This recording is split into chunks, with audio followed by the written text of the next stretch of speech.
সুতরাং সময় আছে, আরো 15 দিন ক্ষেপণ করবেন, সময় থাকবে। আরো 15 দিন ক্ষেপণ করবেন, সময় থাকবে। আরো ক্ষেপণ করবেন, সময় নতুন ভাবে বের হবে। যা বুঝাতে চাই বুঝে নিন। এই জন্য নো হাঙ্কি পাঙ্কি,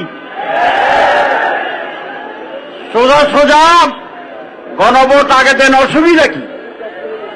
শুধু বলেন অনেক টাকা খরচ হবে। আমাকে একজন বলেছে একদিনে বাংলাদেশে যে পরিমাণ চাঁদাবাজি হয়, কয় দিনে এর টাকা দিয়ে একটা গণভোট করা যায়। তাহলে চাঁদাবাজি বন্ধ হবে। প্রত্যেক দিন একটা করে গণভোট করলেও টাকার সমস্যা হবে না। সরকারকে বলবো, আর যারা সংশ্লিষ্ট তাদেরকে বলবো, আপনারা এইগুলা বন্ধ করেন, ব্যবস্থা নেন। ইনশাআল্লাহ বাংলাদেশে গণভোটের টাকার অভাব হবে না। তারপরেও কথা আছে, আমরা আলোচনার আহ্বান জানিয়েছি, কারণ আমরা শান্তি চাই, আমরা সমাধান চাই, আমরা জাতীয় নির্বাচন চাই, আমরা সনদ বাস্তবায়ন চাই। সেই করে বলছি, যদি কিছু না বুঝেন সমস্যা তাকে আসেন, আলোচনা করি। আমরা সেই আহ্বান জানিয়েছিলেন, আপনারা কি জানেন? সরকারও বলেছে আপনারা আলোচনা করেন, কিন্তু আমি বলেছিলাম যে সরকারকেও একটা ভূমিকা নিতে হবে। সরকার শুধু এই কথা বলে ঘুমালে হবে না যে আপনারাই আলোচনা করেন। আলোচনার ক্ষেত্র তৈরি করে দেওয়া, এখানে একটা রেফারেন্স ভূমিকা করা, এই সকল বিষয়ে সরকারের অবশ্যই ভূমিকা থাকতে হবে।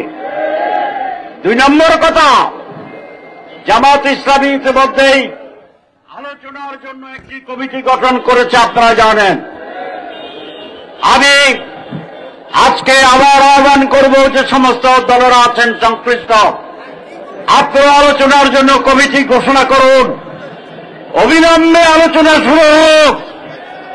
সময় ক্ষেপণের পলিসি লাভ হবে না, আমরা বুঝে গেছি।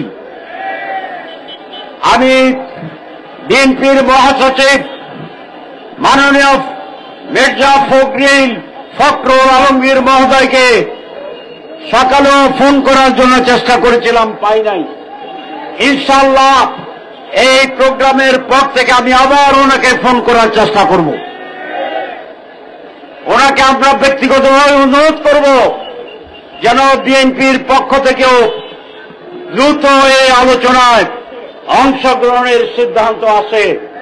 তাহলে আমি আশা করি, জাতি আশা করে, আর রাজনৈতিক বিদ্বেষ নয়, আর হিংসা নয়, আর অন্যের বিরুদ্ধে লড়াই নয়। জাতি মনে করে মেজর পলিটিক্যাল পার্টিগুলো বসে শুধু সনদ নয়, আগামী নির্বাচন কিভাবে হবে, কিভাবে ভোট কেন্দ্র নিরাপদ থাকবে, ভোট ডাকাতি আর হবে না, এই সকল বিষয়ে মেজর রাজনৈতিক দলগুলোকে ঐকমত্য পোষণ করতে হবে।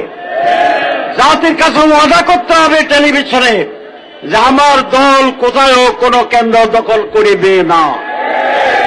যদি করে তাহলে সেই আসনে নির্বাচন ক্যান্সেল হবে।